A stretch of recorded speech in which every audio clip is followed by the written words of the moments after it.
اس طرح سے ہم نے 27ویں ترمیم کر دی. پہلے ہی وکلاء میں 26ویں ترمیم کی وجہ سے بڑی ریزنٹمنٹ ہے, تو 27ویں بھی کر دی تو ایک نیا مسئلہ کھڑا نہ ہو جائے ہمارے لیے, اور زیادہ پھر ہمیں ایفرٹ کرنی پڑے گی.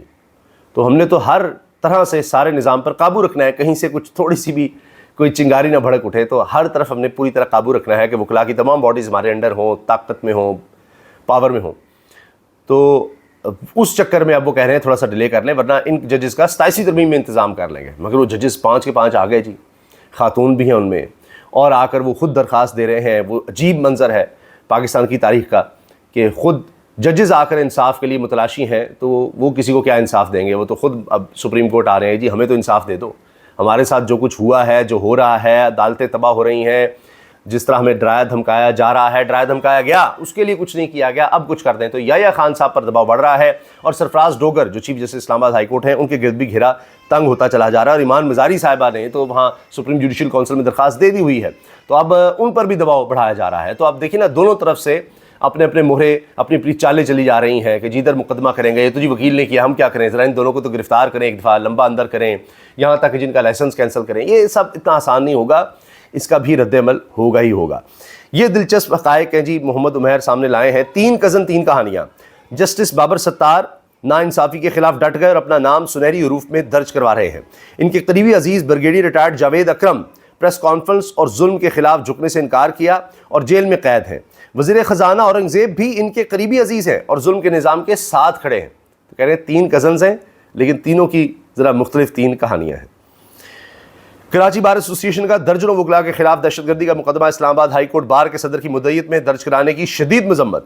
کراچی بار کا سید واجد گیلانی کو صدر ہائی کورٹ بار کے عہدے سے ہٹانے کا مطالبہ. یہ دیکھیے, میں نے کہا نا کہ ججوں میں اب یہ وکلاء میں بھی اب چیز بڑھ رہی ہے, اختلافات بڑھ رہے ہیں کہ بس بہت ہو گیا. تو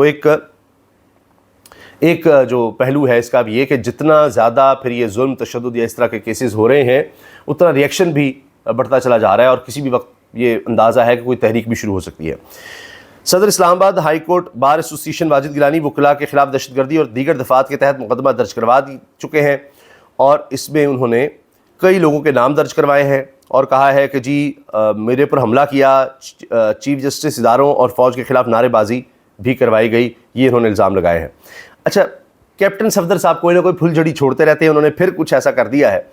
جب تک سکندر سلطان راجہ نہیں مرے گا چیف الیکشن کمشنر رہے گا. وہ سکندر سلطان راجہ کو آڑے ہاتھوں لے رہے ہیں, جبکہ سکندر سلطان راجہ کے قریبی تعلقات ہیں نون لیگ سے, ان کے سسر کے تعلقات رہے ہیں شریف خاندان سے, اور بہت قریبی, اتنے چہیتے ہیں کہ ان کو ہٹایا نہیں جا رہا. ان کی مدت بھی پوری ہو گئی ہے لیکن نہیں ان کو ہٹانا. جس طرح کی انہوں نے کارکردگی دکھائی ہے, پاکستان کی تاریخ میں اس طرح کے الیکشنز نہیں ہوئے. دنیا میں کامن ویلتھ کی رپورٹ اب لیک ہو کر بتا رہی ہے کہ اتنے ریگڈ, اتنے زیادہ 2 نمبر دھاندلی زیادہ الیکشنز پاکستان کی ہسٹری میں نہیں ہوئے ہوں گے, ہر باز مالیہ دھاندلی کا. تو اس چیف الیکشن کمشنر کو پسند نہیں کر رہے کیپٹن صفدر صاحب. یہ عجیب ہے, یہ عجیب ایک اسٹریٹجی ہے کہ سارے مزے لیتے جاؤ, سارے ان سے فائدے لیتے جاؤ, اور وہ جی میاں صاحب خوش نہیں ہیں, میاں صاحب ناراض ہیں. وہی کیپٹن صفدر کو بھی اس طرح کے لیے رکھا ہوا ہے کہ نہیں دیکھیں نا, وہاں سے تو ہمیں ہرا دیا, لاہور سے جتا دیا, دوسری جگہ سے ہرا کیوں دیا بھائی؟ جہاں سے جتایا اس کا تو آپ شکریہ ادا کر دیں. ڈاکٹر یاسمین راشد سے بدترین طریقے سے وہ ہارے تھے, لیکن انہیں جی ہری پور سے کیسے ہرا دیا, فلاں کیسے ہرا دیا. تو سب ڈرامے بازی کہ شکوے شکایات بھی ہلکا ہلکا جاری رکھے گا جی. وہ جب ہم کبھی نظریاتی ہونا پڑ جائے تو کہیں نا ہم تو خوش نہیں, ہم نے تو خوشی سے سارا ڈیل نہیں قبول کی تھی, دباؤ تھا, فلاں تھا, اس طرح تھا, ہم تو آج بھی نظریاتی ہیں, وہ ایسے تھا. تو اس کے لیے اس طرح کے بیانات ذرا ہلکے ہلکے لگتا ہے دلوائے جاتے ہیں. تو وہ بغاوت کا ایک ایلیمنٹ اب کیپٹن صفدر صاحب کے جی اپنے ہی بندے کے خلاف جو ہے, وہ شریف خاندان ان کے ساتھ بڑی یس کہانی ہے, اور یہاں پر کیپٹن صفدر صاحب جو ہیں وہ انہی کے خلاف گفتگو کر رہے ہیں. یہ بھی چکر چلایا جاتا ہے. یہ رات گئے ایک بڑی تشویشناک خبر آئی, میں نے بتایا نا وکلاء کے حوالے سے جی خبریں اب چل رہی ہیں, دھڑے بنتے چلے جا رہے ہیں اور سختی آ رہی ہے. راولپنڈی میں سابق جسٹس لاہور ہائی کورٹ اور ممبر پاکستان بار کونسل حسن رضا پاشا, یہ چیئرمین بھی رہے ہیں پاکستان بار کونسل کے, جو سب سے طاقتور باڈی ہے وکلاء کی, اور ان کا تعلق حکومتی گروپ سے ہے, اعظم نذیر تارڑ گروپ سے ہے. تو جناب ممبر پاکستان بار کونسل حسن رضا پاشا کے دفتر پر نامعلوم افراد کی فائرنگ, حملہ آوروں نے دفتر کو نشانہ بنانے کے بعد مرکزی سڑک پر کھڑے ہو کر ہوائی فائرنگ کی ہے. راولپنڈی میں مرکزی سڑک پر یہ فائرنگ کرتے رہے ہیں. فائرنگ کی اطلاع پر پولیس کی بھاری نفری موقع پر پہنچی اور علاقے کو گھیرے میں لے لیا.